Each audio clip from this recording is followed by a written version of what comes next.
and our LSB that the contempt order has been lifted.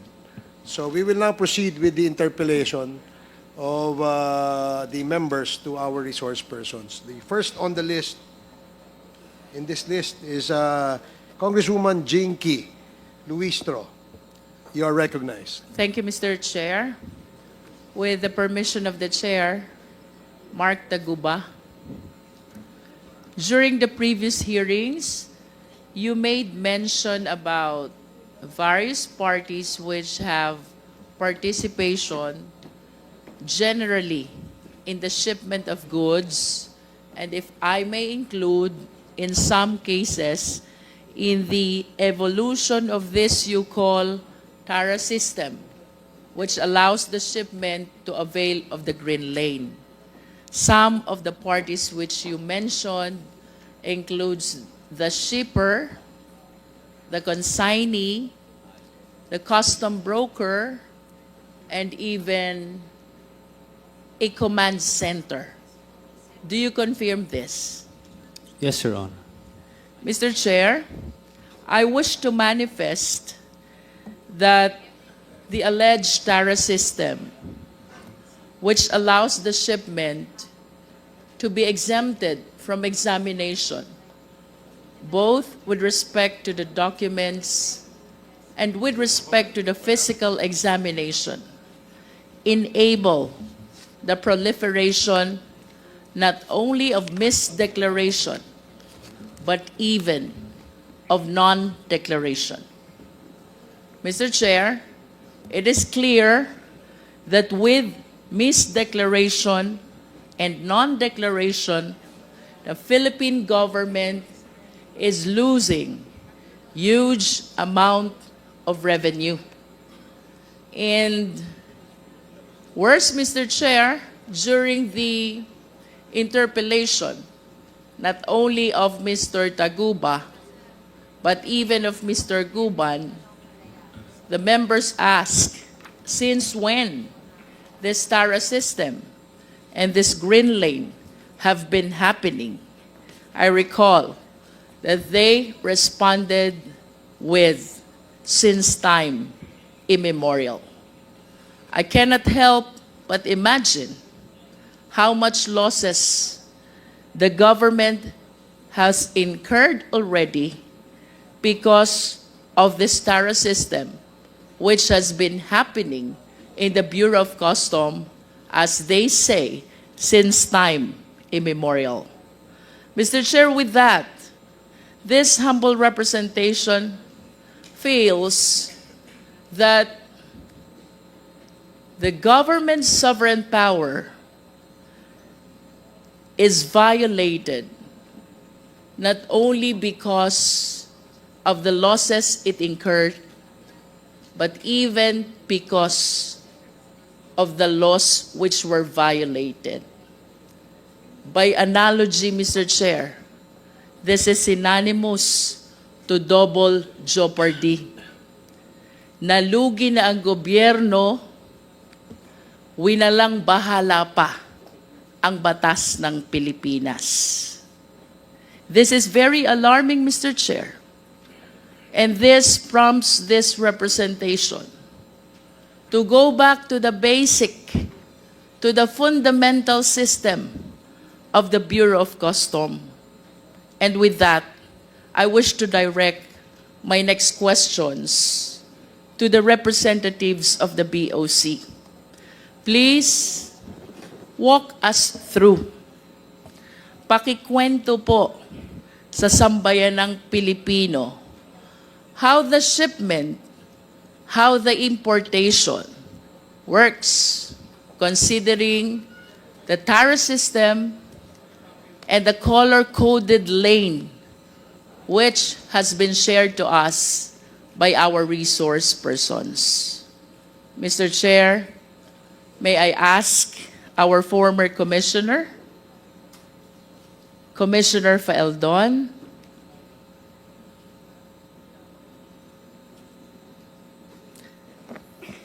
Commissioner Faeldon, can we start with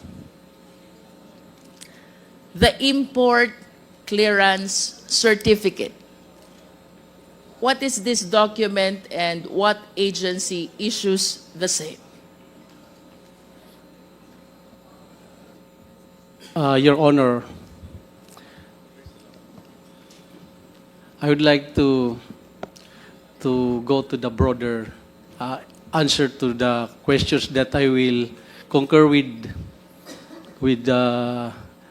Taguba and that there is Tara since immemorial. I think Mr. Chair, with all due respect to Commissioner Faeldon, but this representation wished to examine the system which is happening in the Bureau of Customs step by step as to how the shipment process goes without necessarily connecting the same to the cases where Mr. Guban and Mr. Taguba were made involved with.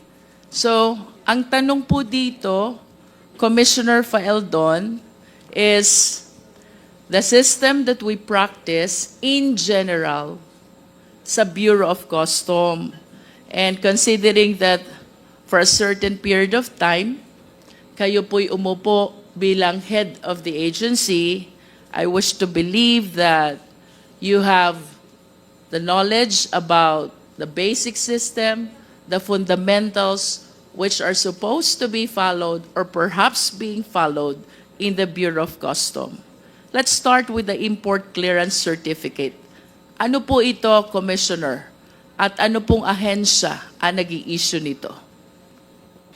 we have the Accreditation Management Office. It's popular known as the AMO. This is the office that accredits all importers. You cannot import anything if you have no accreditation, certification from that office. So during my time, we have 12,000 combined importers and brokers.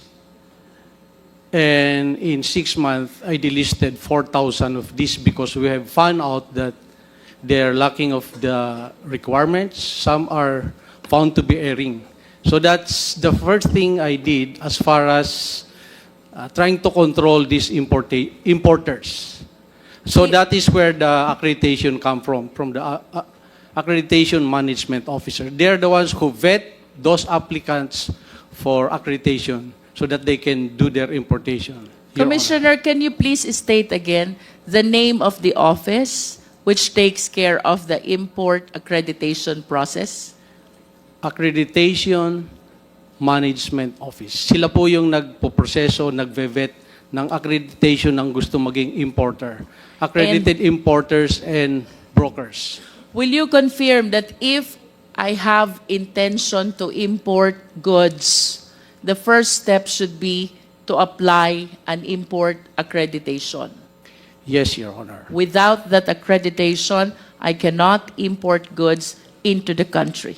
Yes, Your Honor. Okay.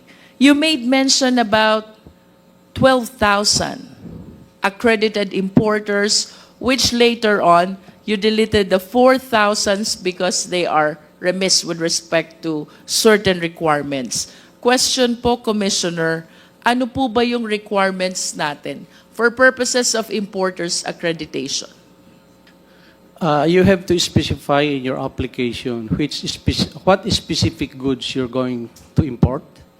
You have to show certificate from the bank that you have deposited a specific amount that makes you capable of importing that goods.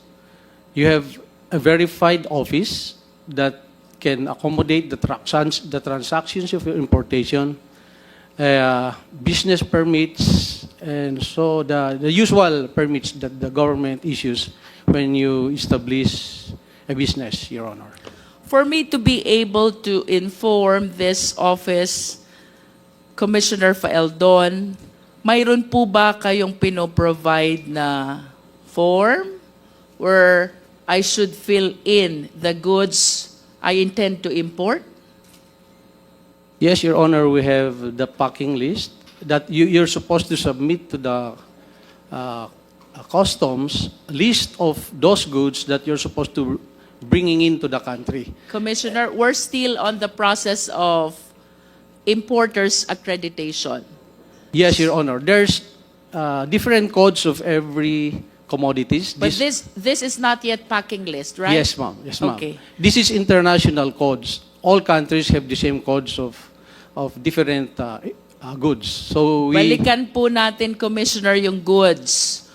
Ano pong form yung ginagamit sa BOC in describing the goods for the purpose of applying for importers accreditation?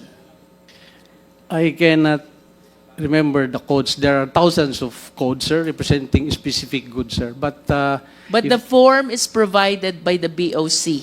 yes, ma'am. It's And- also in the website. It's publicly accessible in the website of BOCs. Is And you it correct to say that in the form there are codes that you mentioned? The Yes, ma'am. applicant is supposed to select which code corresponds to the goods You he intend to intended import. Yes, Your Honor. Thank you. With respect to bank documents, Commissioner Faeldon, what specific document do you require? During my time, it is the certificate of deposit because there are certain goods that require a specific percentage of amount that you have in the bank so that you can import that specific commodity. So these are the small nitty-gritties that the Accreditation Management Office has to verify before they will approve their accreditation, Your Honor. Sir, would it be correct to say that the amount required per certificate of deposit depends on the goods to be imported? Yes, Your Honor. If you intend to import just few items of commodities, you are not going to be required to deposit large amount of money. So it's going to be the specific percentage vis-a-vis the intended commodity to be imported. I am no longer particular about it, Your Honor, but it can be verified, Your Honor. How about with respect to the office? What particular document do you require? There's a list of the requirements issued by the Accreditation Management Office. These are publicly accessible in the website. So you have to go to Customs and present all these documents. These are the prerequisite requirements and you'll be interviewed. And I assume the office has to be verified and all the other documents that is listed, that is submitted by the applicant, Your Honor. You mentioned that you verify the office address of the applicant. Is that correct? That's supposed to be some of the requirements because some of the 4,000 we delisted, when we verified those addresses, it's actually non-existing addresses. That's why we delisted them. So there are so many importers and brokers who do that. So when we try to vet the airing and the fly-by-nights, we found out that 4,000 at least were airing. That's why we delisted them. That's during my time, Your Honor. In other words, Commissioner Faeldon, by practice, you did the verification of the office address. Reason why you were able to discover this 4,000, which accreditation you deleted already. We tried our best to clean the list, Your Honor. You also mentioned about business permit, correct? Yes, Your Honor. So it discloses the company name and even the company owner. Tama po ba? Yes, Your Honor. And would you agree with me if I would say, with the bank certificate, with the office verification, and with the business permit, the BOC has ample information about all the importers into the country? That's the assumption, Your Honor. What do you mean by assumption? If all those documents are truthful, that's why they have to personally verify. But we're talking about here with respect to the actual practice and system and not with respect to assumption, Commissioner Faeldon. So I suppose that all the information that you're giving before this committee were practiced at least during your time as Commissioner of BOC. Tama po ba? Ma'am. In other words, during your time, Commissioner Faeldon, all importers' information are within the safekeeping of the BOC, considering the ample requirements that you are requiring initially for purposes only of importers' accreditation. The newly accredited importers during my time, I specifically instructed the chief of the accreditation management office to be very stringent, not stringent, but to be very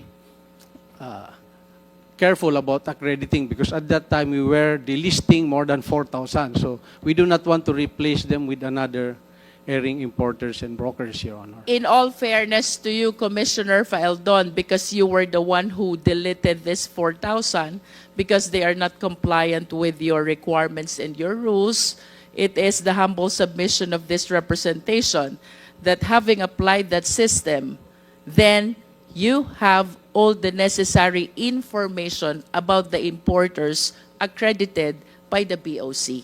That is a manifestation. With respect to the documents which you are requiring from the applicants for importation or importers accreditation, question Commissioner Faeldon. Alam nyo ang pangalan ng importer? Of course. Hindi po, ma'am. It's the company that's listed, not all the time the owner, ma'am. So we cannot really say that we know the owners of the importers, but the So names. it depends. If the importer is an individual, Yes, ma'am. you will know the identity of the person. The AMO office may know, Your Honor. Okay. But if the importer is a company, then at least you have the name of the corporation. Tama po ba? Yes, Your Honor. And for you to know the owners of this corporation, I wish to believe that you required also the articles of incorporation and the GIS of this corporation who applied for importers accreditation. Tama po ba yun?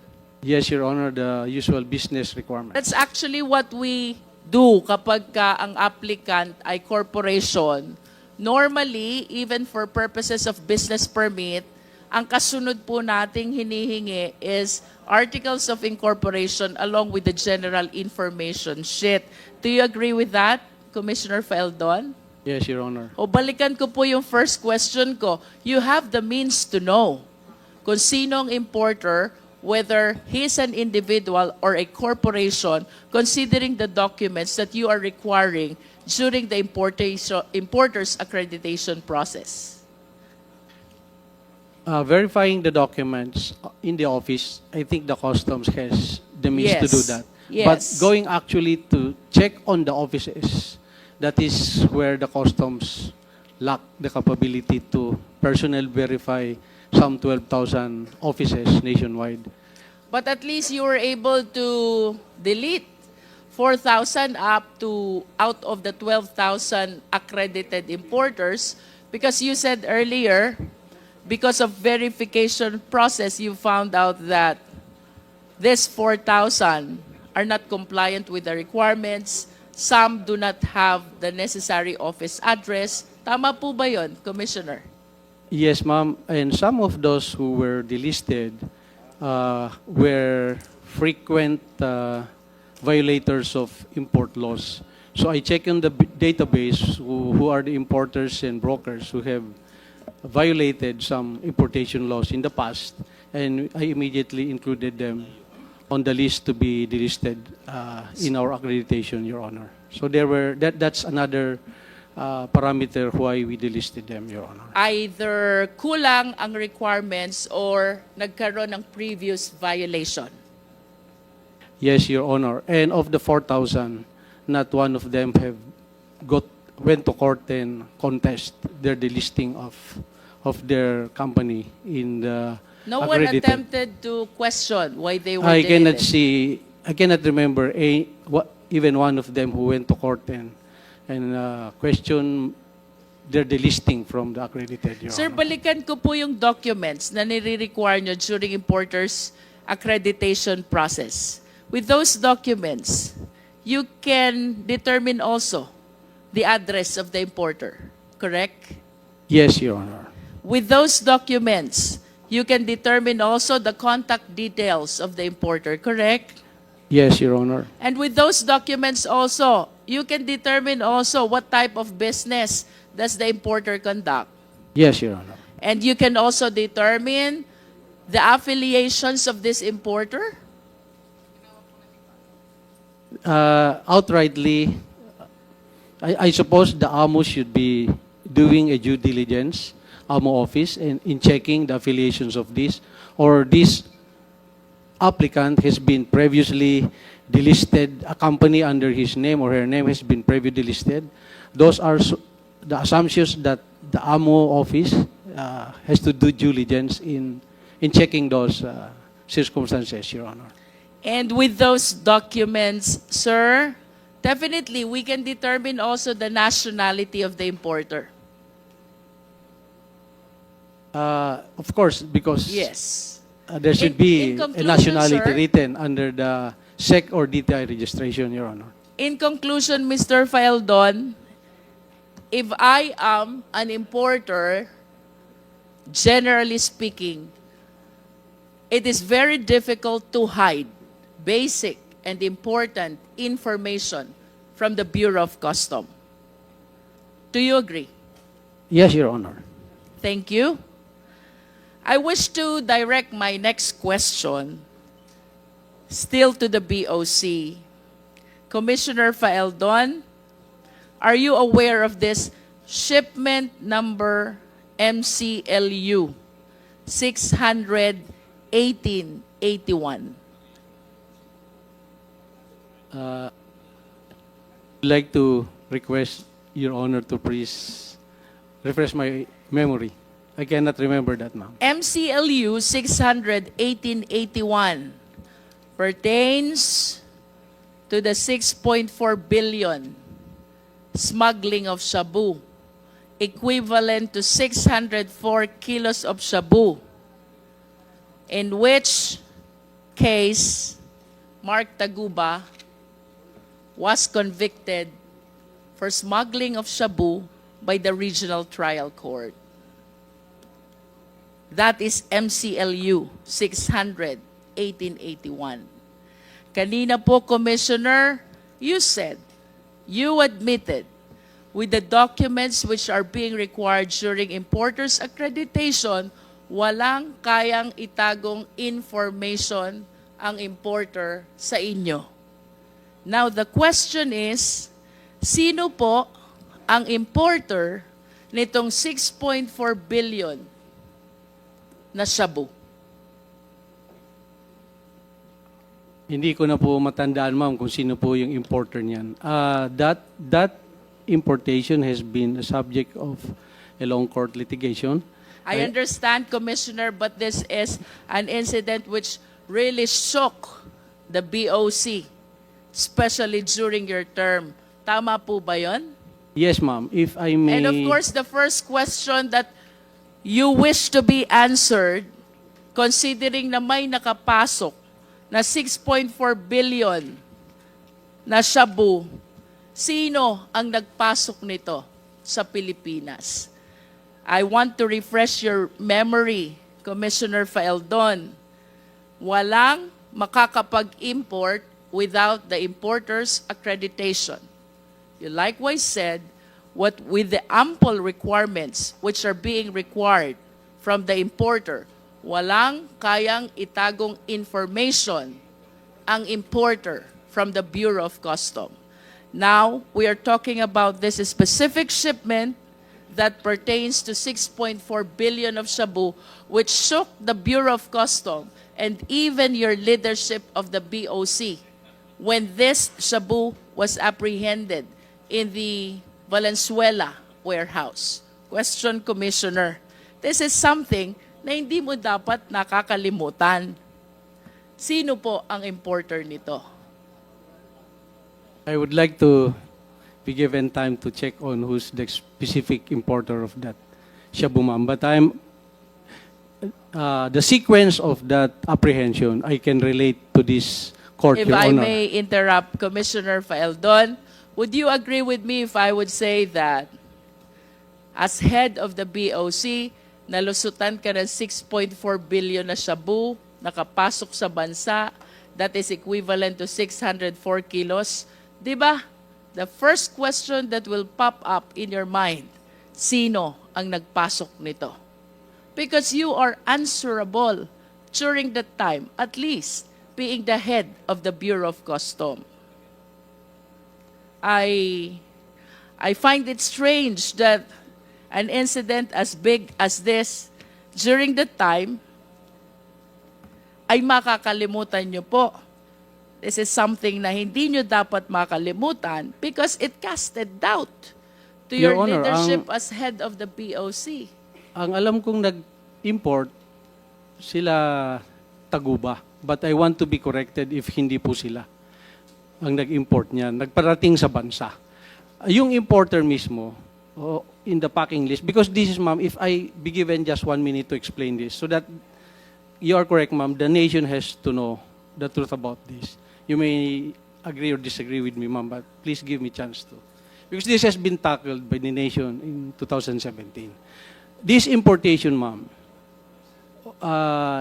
the existence of a possible shabu that came into the country was relayed to us by Chinese customs. I received the information 10 o'clock in the evening. By 2 a.m. following day, that's just 4 hours, nahanap na po namin kung naasen siya. So that's why I beg to disagree that nakalusot po sa amin. Hinanap ko po, ma'am, because I was given the information that there's a shabu, possible shipment of shabu, na galing sa China. And the information was given to us. So I give instruction to the intelligence division. I give them the information and they look for it. So that is how this shabu came in. At nahanap po namin, ma'am, not a single kilo went to the streets. I think yung sinasabing nalusutan, yes, I take the responsibility since 2017. But if you read the Customs Modernization and Tariff Act, there's a clear delineation of the tasking of the commissioner and the customs collector. And in that law, it's very specific that only the collector has the right to release shipments. So of the 38 ports, it is impossible for the commissioner to check every shipment. That's why it is delineated to them by the law. The verification and authority to release all those shipments does not rely on the commissioner anymore. It is now on the individual port collectors. So, but when I received the information that there is a possible importation of shabu that passed through customs, it took us 4 hours to locate that, ma'am. And I want to take that as something that I did good, contrary to the perception that I let it go. I did not let it go, Your Honor.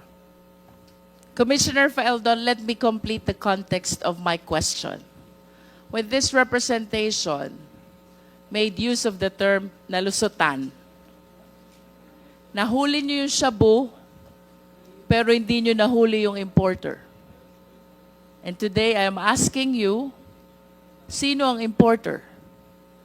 You cannot even say an information which is supposed to be highly important because of the huge amount of prohibited drugs which were apprehended by you. Hindi ho ba quite strange yan na hindi nyo matandaan or perhaps you did not bother to check sino po ang importer nito? For me, Commissioner Faeldon, it is not enough that you apprehended the shabu. You should have arrested the people responsible for the shipment of shabu as well. Kung parehas nyo pong nahuli, yung shabu at yung tao, you might be correct. Hindi po kayo nalusutan.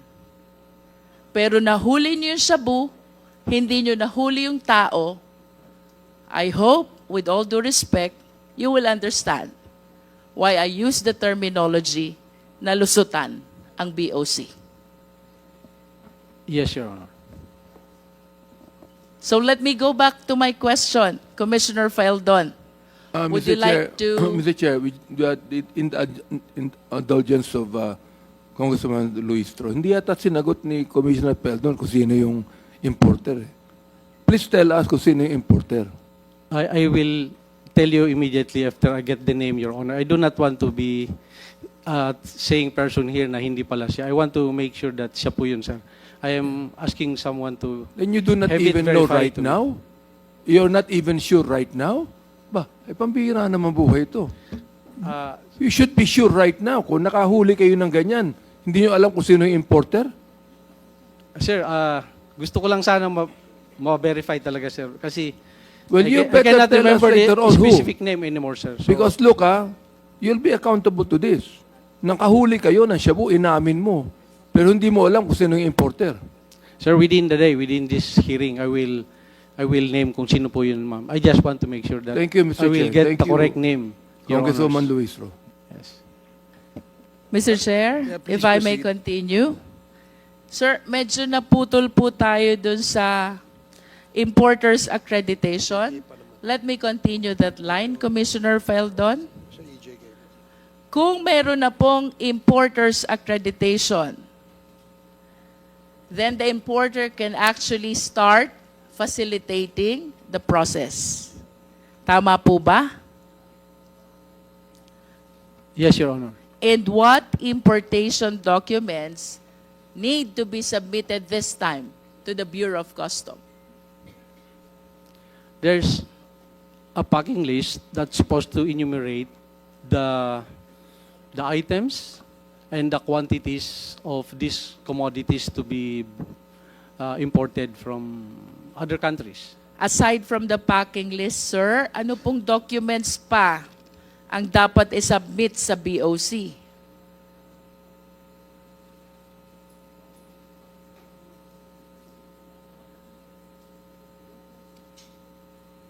This is the importation proper already. The importer already secured the accreditation. So, mag-i-import na siya. What documents need to be submitted to the BOC? You mentioned about the packing list. What else, Commissioner? The specific term, ma'am, I cannot mention it, but these are the invoices of these commodities from the corporation or from the manufacturer. You get these commodities. This is to attest that the amount you specify there is correct. Dito po yung invoice from the manufacturers where these commodities will be coming from, Your Honor. The packing list contains the description and the quantity of the goods, correct? While the commercial invoice contains the value. The of value, goods. ma'am, because this is where the tariff will be computed once these commodities arrive in the country, And Your when Honor. you say tariff, it means importation tax. Yes, Your Honor. Does it include bill of lading, Commissioner? Yes, Your Honor. Ano po bang nilalaman naman itong bill of lading in the interest of the Filipino people? Until you physically open the commodities in their packaging, it is very hard to assume that these are exactly the same as it is stated in those documents, Your Honor.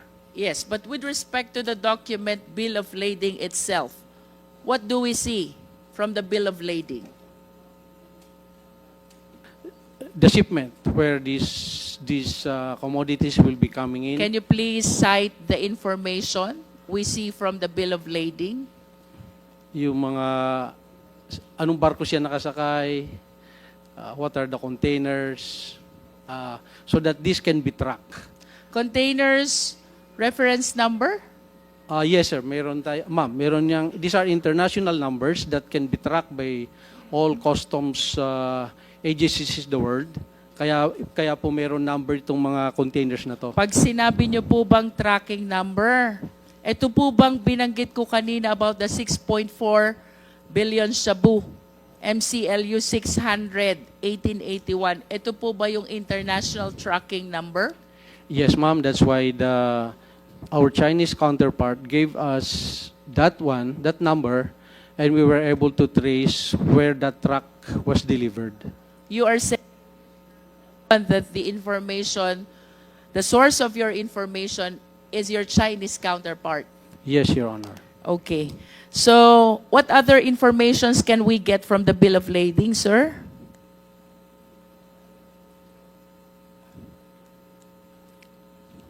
We have the international tracking number. I suppose we can see from the bill of lading the name of the shipper, the Yes, name ma'am. of the importer. The date that's supposed to the arrival of these commodities in the How about country. the country of origin, Exactly, ma'am. It's part country of of it. destination, Yes, ma'am. the port of unloading, Yes, ma'am. the consignee, Yes, ma'am. and the shipping line? Yes, ma'am. Can we determine through the bill of lading also the people facilitating the shipment here in the Philippines, apart from the importer? Like, for example, custom broker. The brokers. Pardon me, but I am not real particular if the brokerage is part of that, or it's a different transaction that a broker So you are will. not certain. You are not certain. If Yes, the ma'am. I'm not broker's very sure name whether is it's the indicated broker is also. included there. I'm not sure, ma'am. Saan po ginagamit, sir, yung special certificate or permit? This is among the documents which are being submitted to BOC. Saan po ba ginagamit to? Saan goods ito applicable?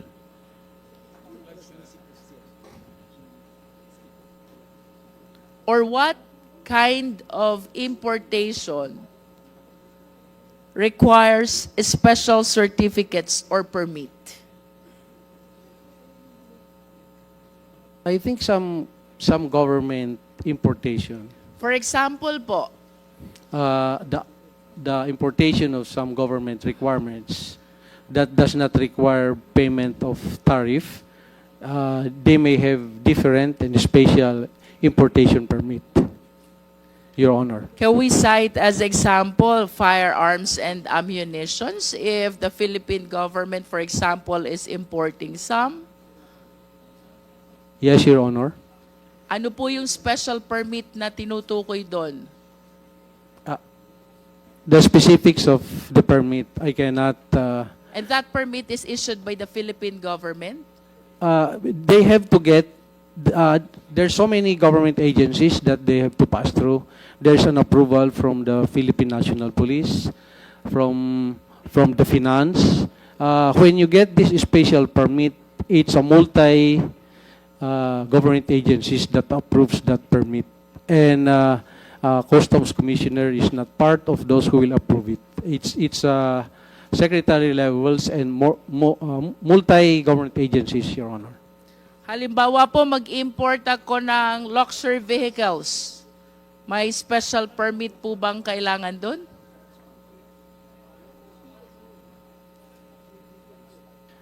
I would like to report back to you, ma'am, if importation of luxury is required to have a special permit. But second-hand luxury, not allowed, definitely, is, except when there's specific, I don't know if there's specific law that allows importation of second-hand or slightly used luxury, but I would like to revert back to you, ma'am, if importation of luxuries requires special permit, Your Honor. How about if I will be importing high-end branded garments or bags? Special permit required din po ba? I think the brand owner has to have a certificate that this specific, let's say, Hermes, are we talking about? Yes. They have to certify that these are genuine. So the certification being referred to here is issued by the company of the high-end brand. Yes, ma'am, because if this brand came into the country without those certification, they are subject to apprehension, Your Honor. I have this information that among the importation documents also is the classification of goods. Do you confirm this? Yes, Your Honor. And among the classification of goods, kasama po dyan yung general merchandise. Yes, ma'am. Diyan yung general merchandise po, yun yung medyo magulo kasi there's so many commodities that's classified general merchandise. So diyan po tayo nagkakaroon ng maraming problema sa ating peer, sa ating Can you port. please enlighten us, Commissioner? Ano po ba yung problemang na-generate nitong classification na general merchandise? Mag-import ng, let's say, mga non-branded sapatos, mga damit, pero hahaluan na yan ng kung ano-ano na high-end commodity or prohibited commodities. Usually, dun sa general merchandise, tayo nagkakaroon ng problema. So, pinapasok na nila dun yung mga kontrabando. So, hindi siya nakalista dun sa packing list nila. Talagang dun sa general merchandise, yun po yung madalas maabuso nung importer. And the brokers, sometimes the brokers, they really don't care kung ano yung laman ng containers. So, yan po yung nagkaroon tayo ng, that's where the corruption and so many other problems come into play, yung sa general merchandise. Your Commissioner, I will go back to you. Mr. Taguba, I remember during your previous testimony, you made mention of general merchandise in relation to TARA system. Can you enlighten us on this? Your Honor, yung general merchandise po, iba-iba po kasing may-ari nun. So, Iba-iba ang may-ari. Opo. Yung isang container, pwedeng may footwear, pwedeng may kitchenware. So, iba-iba. Hindi naman siya kontrabando, pero hindi siya dinedeclare kasi mahaba eh. Pag i-declare mo siya, ang may-ari ng container, ay yung may-ari ng produkto, sobrang dami ng laman ng isang container eh. So, hahaba yung ililist mong items. So, ang ginagawa, pag general merchandise, pipili na lang ng ilan na papayagan naman ng BOC. So, yun na lang i-declare. In other words, mayroong nakalista, mayroong hindi. Yes. General description po.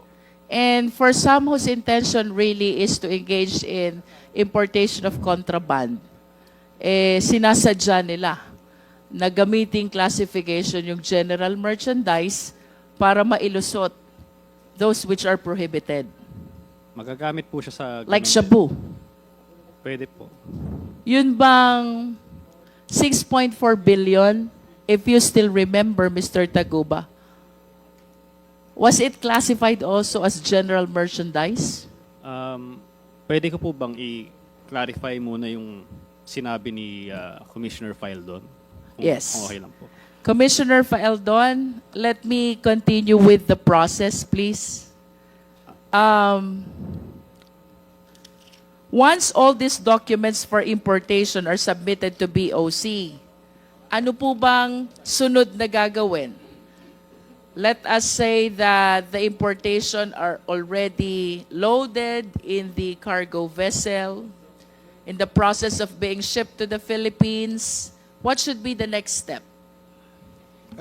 Excuse me, Congresswoman Luistro, I believe your question earlier about the system that you asked Mr. Taguba, I think he's ready to give the answer? to give the answer to you.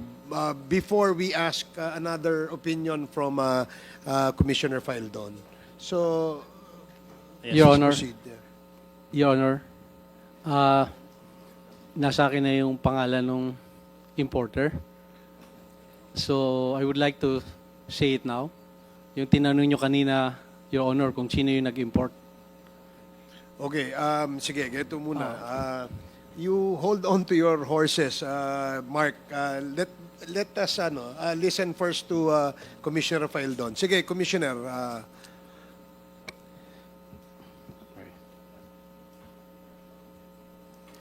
Yung importer po, ma'am, is a company na EMT Trading. EMT Trading.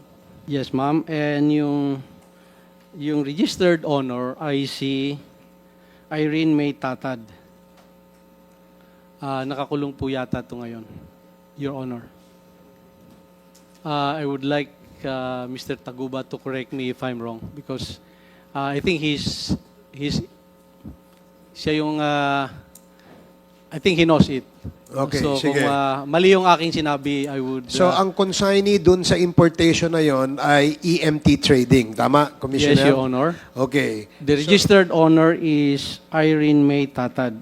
I'm sure Mr. Taguba may clarify this if this is wrong or not. Oh, sige. Your Honors, thank Okay. you. So, earlier, si Congresswoman Luistro asked a question to Mr. Taguba with regards to the sistema, no? Yung sistema, paano dinideclare ang goods kung lang laman ay kontrabando. Sige, please continue. Yes po, Your Honor. Pero po ang tanong po ni po ay kung yung ba ay may shabu doon galing sa container na yon.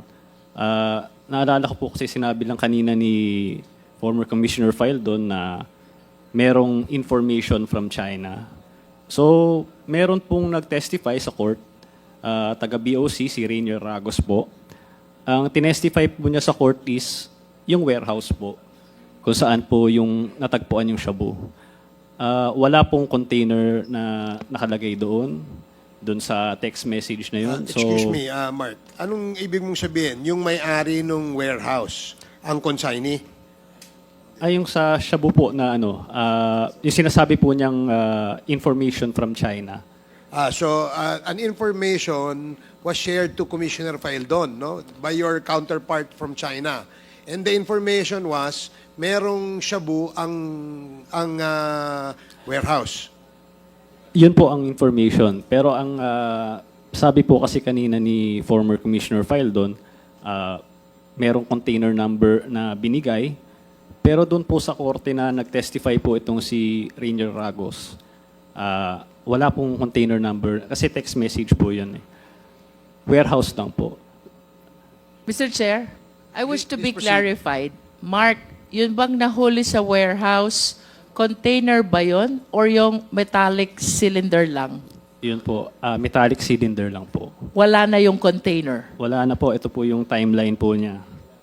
Na-deliver yung container May 24. Nagka-raid na siya May 26 na siya.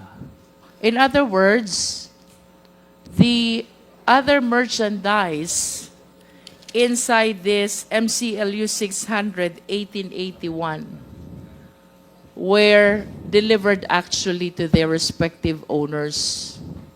And it was the metallic cylinder only which was discovered in the warehouse in Valenzuela. Pero pwede ko rin pong sabihin na pwedeng hindi doon ang galing yung metal cylinder dahil hindi naman nakita yung unloading. Pag tinignan nyo po yung logbook nila, may mga ibang container na na-deliver doon. So, sa tingin ko, na ituro lang yung container na yun, meron din akong text message no, na galing kay Kenneth Dong na nung araw na yun mismo, nangihingi siya ng dokumento nung container number na MCLU 600-1881. Tinanong ko siya kung bakit, pero hindi na siya nag-reply. Ako naman, dahil parang wala naman sa akin yon, binigay ko na lang. Ang duda ko kasi, yun yung naging dahilan kaya naituro yung container na yun. Siguro kung hindi ako nagbigay ng dokumento na yun, nung time na yun, baka hindi yun yung naiturong container. Would you know the reason why Kenneth Dong was asking for the documents of that particular container? Si Kenneth Dong po kasi, middleman lang po siya. So, ang may-ari po kasi ng warehouse is si Richard Tan. Pero hindi kilala ni Kenneth Dong si Richard Tan, si Manny Lee lang. So, may middleman pa uli. Kung hindi po ako nagkakamali, nag-hearing na po sa Senate ito noon, nang hingi ng dokumento si Manny Lee sa kanya. Ito, itong MCLU 600-1881. So siya naman, hiningi rin niya sa akin, parang ano lang. Tapos binigay ko sa kanya, binigay niya kay Manny Lee, ayun siguro nakarating kay Richard Dan, yun ay naituro na container. So, hindi ko, ano lang po ito parang assumption ko lang po, theory ko lang po. Kasi wala namang container na natagpuan doon eh. Mga cylinder lang po. Was this container ever discovered during that time? Kung nasan itong container na to? Ano po eh. Wala na po yung container doon eh. Nung 2 araw na nakakalipas eh. So, ang nakita na lang doon is yung mga metal cylinder na may nakalagay nga doon na na papel, yung Fidel Anoche D. Yun na yung pinagbasehan nila. But do you confirm that that container, the shipment inside that container was classified as general merchandise? Yes, Your Honor. Kasi per your narration, kapag general merchandise, maraming may-ari, various types of goods. But I wish to emphasize what you said, na pwede yung metallic cylinder ay hindi naman ang galing dun sa container na iyon. Kasi wala ng container na nakita sa loob ng warehouse. Wala po, hindi po. Wala If po that sila. is the case, Mr. Taguba, what therefore was the basis why you were made accountable for the metallic cylinder when there is no proof that that is one of the contents of that container? Yun po. Yung packing list naman, kailanman di ko nakita itong packing list na ito eh. Does the packing list mentions about metallic cylinder? Wala po. Yung sinasabi kong packing list, yung Anhai packing list, hindi po siya official document. Kailanman di ko siya nakita. Hindi siya sinabit sa BOC. Ang nakakaalam lang nito is si Manny Lee, sila Richard Tan, na yun, di umano, merong metal cylinder. And I remember you also testified before na you have a packing list with a stamp of the BOC, and another packing list was produced during the hearing in the court without the stamp of the BOC, and that was the one which was appreciated by the court. Yun po yung nangyari. Do you still have with you the packing list with the stamp of the BOC? Ano na lang po, Xerox copy na lang po. But it still bear the stamp of the BOC? Yes po. Inano naman siya, verify po siya ng BOC na si Dennis Maniego na ito ay totoong dokumento. So, kahit wala yung original copy kasi sinasubmit syempre sa BOC, kahit Xerox copy lang siya, pinatunayan naman na totoo ito. At gusto ko lang din iklaro yung AFTA. So, ito po yung isang special permit din po ito. Hindi naman permit, kumbaga, para makabawas sa tax. So, ASEAN-China Free Trade Agreement, hindi po ako nagkakamali. Yun po ay may tatak po ng Quarantine Bureau ng China na in-inspect po siya. At gusto ko lang din sabihin na katulad din sa Pilipinas, hindi lahat ng container ini-inspect. So, swerte rin siya at na-inspect siya. So, dapat talaga yung korte, nung in-assess niya, dapat pinanigan niya yung aming dokumento kaysa dun sa informal What do you packing list mean na yan. when you said swerte siya, na-inspect siya?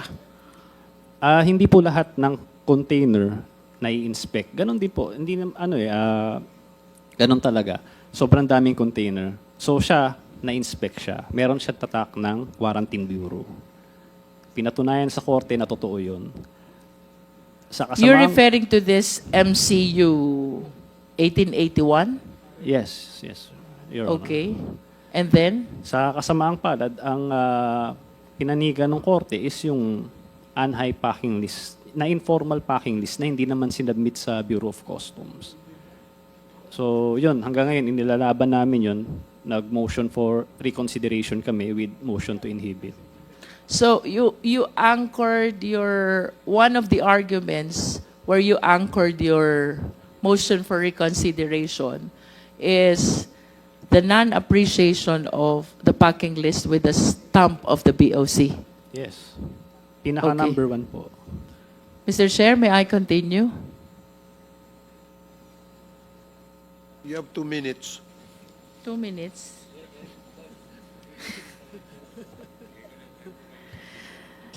Commissioner Faeldon, I recall there's such a thing as declaration of goods with the BOC.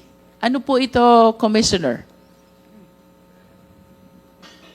In paper, I think the declaration of goods is the packing documents where you specify there what are these commodities you're importing and the quantity of each commodity that you'll be importing. I'm sorry, sir, but based on my research, this is different from the packing list.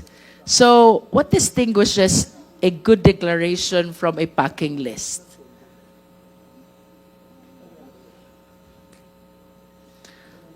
Based on my information, ito daw pong good declaration na ito ay isinasubmit sa BOC within certain number of days before the arrival of the shipment.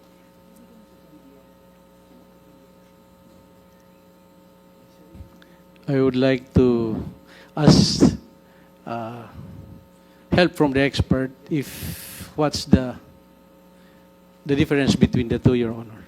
I see. And based on your knowledge, Commissioner Faeldon, ano bang purpose nitong good declaration? Well, in the term itself, that is to give a truthful declaration of what is the importation you're bringing, what is these goods you're importing to the country. I think that's the purpose.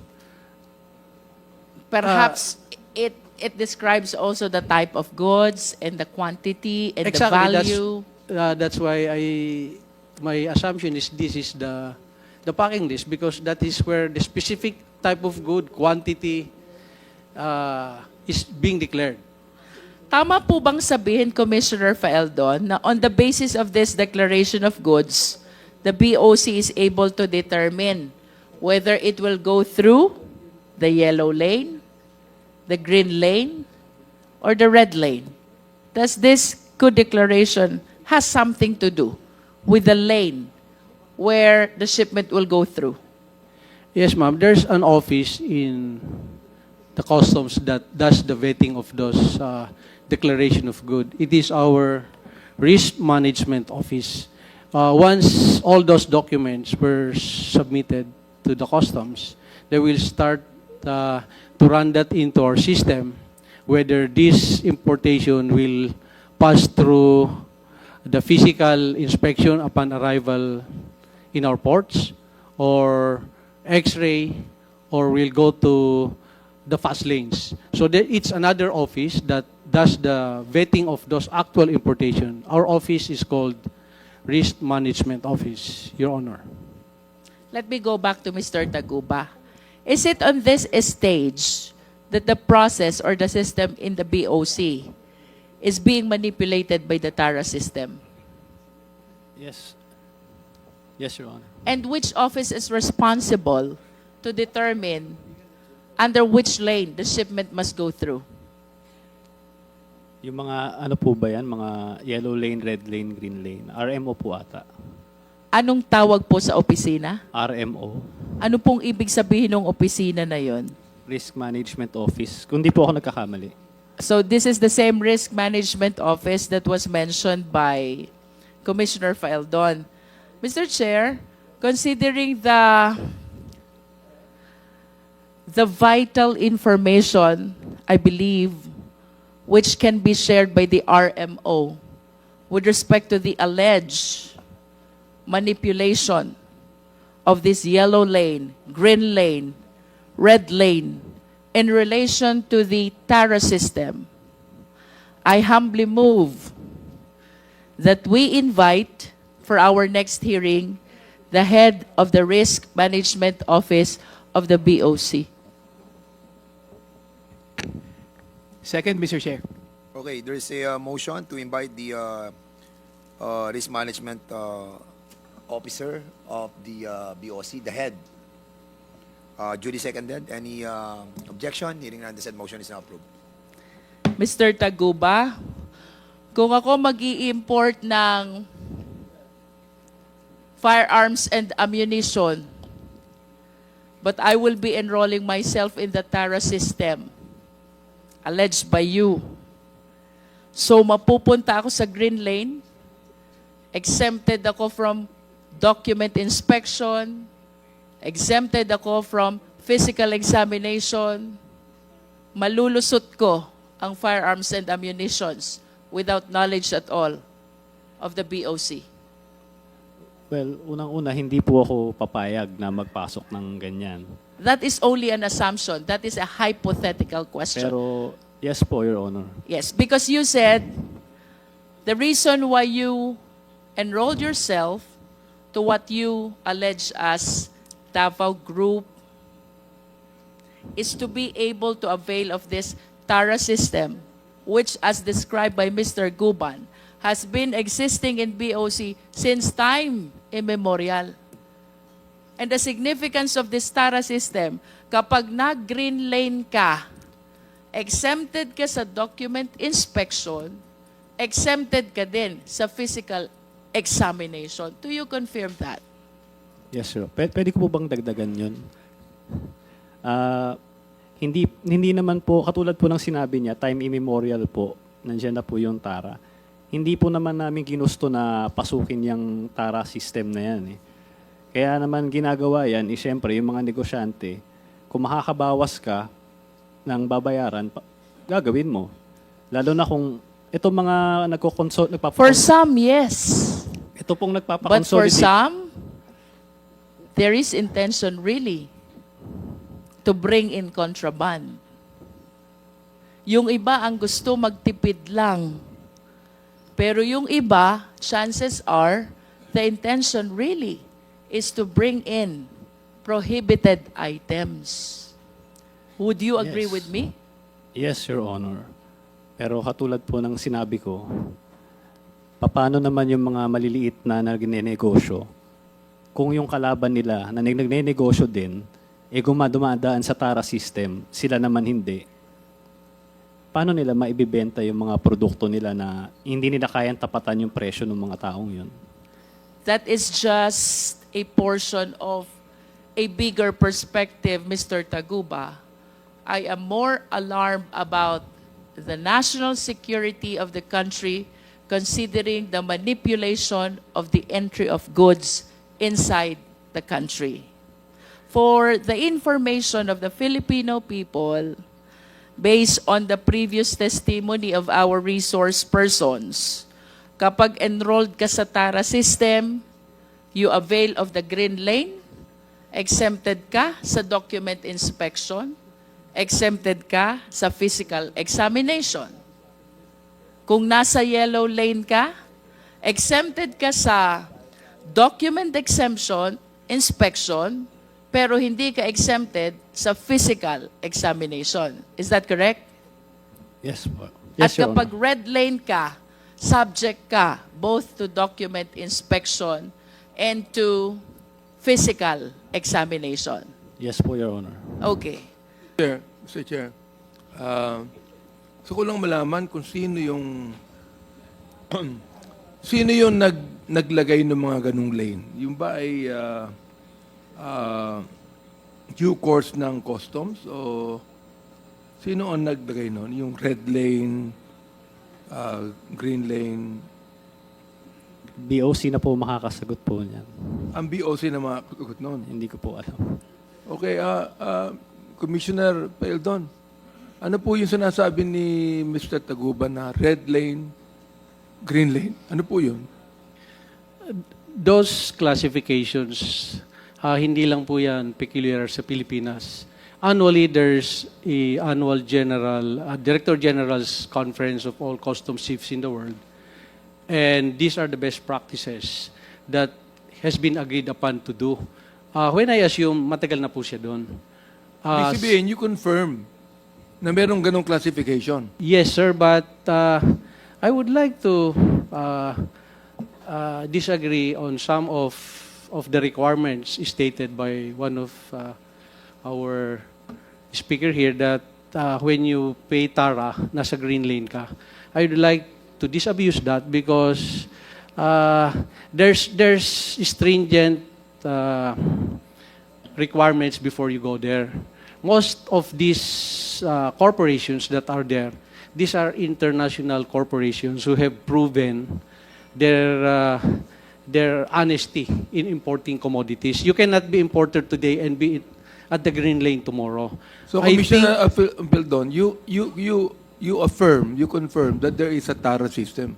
Yes, Your Honor. I believe There in is, that. oo. Yes, Your Honor. And you believe that to be legal. Pakiuli, sir, di ko na kuha. Do you believe that to be legal? It's The criminal. TARA system is legal. It's criminal, Your Honor. It is illegal. Yes, Your Honor. Illegal yan. Yes, Your Honor. But you know that there is. Of course, Your And I you know, did Your not Honor. do anything to stop it. I did a lot, sir, Your Honor. What did you do to stop the TARA system? Ang una-una, During sir, your time. yes, sir. In my small time, there, a little over 1 year, in my first week of stint, I requested all the importers and brokers and appeal to them because I agree with your honors that this is since immemorial and we've been losing maybe trillions already. Because wala nagbabayad eh.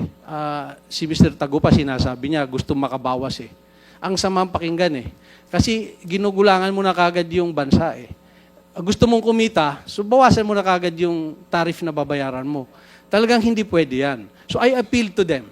Then after 2 months, unang meeting namin, these are thousands of brokers and importers. I appealed to them na maawa naman kayo sa bansa natin. Yung binabayad yung buwis, para sa atin yan. The second is dun sa trade center. I think more than 2,000 attended. Pero ganun pa rin, sir, eh. Talagang embedded. Marami talagang importers and brokers na gustong kumita. So I started vetting kung sino itong mga airing. That's why we came up with that 4,000 na dinlist namin. Nagalit sila sa akin, of course, but lahat tayo, sir, naglilingkod sa bayan. So, sinasabi nga niya, gusto makabawas. Yes, makabawas sila sa kanilang binabayaran, pero yung taong bayan yung nalulugi dyan. So, I think, as far as they are concerned, hindi nila ako nagusto kasi 4,000 nga tinanggal ko sa listahan nila eh.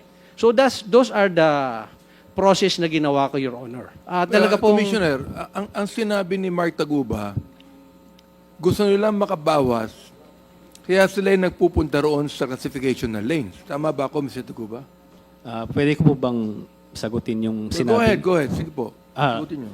Yung sinasabing makabawas, unang-una, hindi namin gusto magtara. Yan naman hindi papansinin yung dokumento mo. Pag-explain muna sa amin, ano ba yung TARA system para sa kaalaman ng taong bayan? Ano ba talaga ang TARA system sa Bureau of Customs?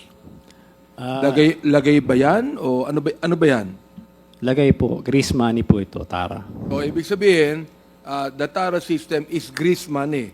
Nabanggit nga po ni Commissioner Faeldon, Mr. Chair, na ang TARA system is illegal, di ba? O, tama rin ang sinabi ni Mark Taguba na ito ay grease money o lagay. Ano? Yes po. Gaano kataas ang lagay sa isang TARA?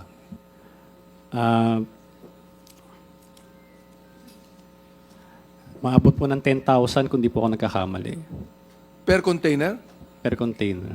Depende po sa opisina. Pero- Anong gusto mong ipaliwanag kanina? Gusto ko lang ipaliwanag na sinasabi niya na yung mga nagpaparating ng mga produkto nila gusto makabawas kaya nagtatara. Unang-una, hindi nila kailangan magbigay ng tara kung maayos yung BOC. Kung inaasikaso yung mga papel at hindi kailangan magbigay ng buwis para lang asikasuhin ka, walang magbibigay ng tara. So, sabi nga ni Jimmy Guban dito, time immemorial, nandiyan na yan. So, dapat ang ano dyan is yung tara, kung wala yan, yun yung pinaka-problema eh. Hindi kailangan ng mga nagpaparating ng mga produkto na may tara. Kaya sila nagtara kasi yung mga kakumpetensya nila, mas mababa yung binabayarang buwis. Paano ka makikipagkompetensya sa kanila kung mas mababa yung buwis nila? O Commissioner Faeldon, kanina nabanggit mo na nababawasan yung ibinibigay sa bayan, no? Itong tara, hindi naman sa bayan ibibigay ito sa bulsa eh. Di ba? yes, Your Sa Honor. bulsa na ibibigay yan eh. Yes, So, Your paano Honor. mapapaliwanag mo sa amin ngayon na nababawasan yung ibinibigay na dapat na ibigay sa bayan natin? Tama po kayo, sir. That's why yung first meeting ko sa kanila, this is exactly how I appealed to them. Kung meron kayong alam na erring BOC officer na tumatanggap ng tara, ay pwede nyo bang ireklamo, pumunta kayo sa opisina namin at ibigay nyo sa amin yung pangalan. Sir, after 6 months... Wala bang sinabi sa'yo, meron ka pang salita, Commissioner, wala bang binanggit sa'yo mga pangalan ng panahon mo? Wala ba? Sir, nag-appeal ako for 6 months. Of the 12,000 importers and brokers, kahit Wala. isa sa kanila, walang nagsabi na mayroon tumatanggap ng tara. So that is our problem. No one is willing among them to complain kung sino yung taga-BOC na tumatanggap. Ibig sabihin, natatakot po sila magsalita pag wala kayo natatanggap na report. Nakakapagtaka po naman, Commissioner Faeldon, pakituruan niyo po ako, na hindi niyo po alam kung sino yan, samantalang kayo pong Commissioner.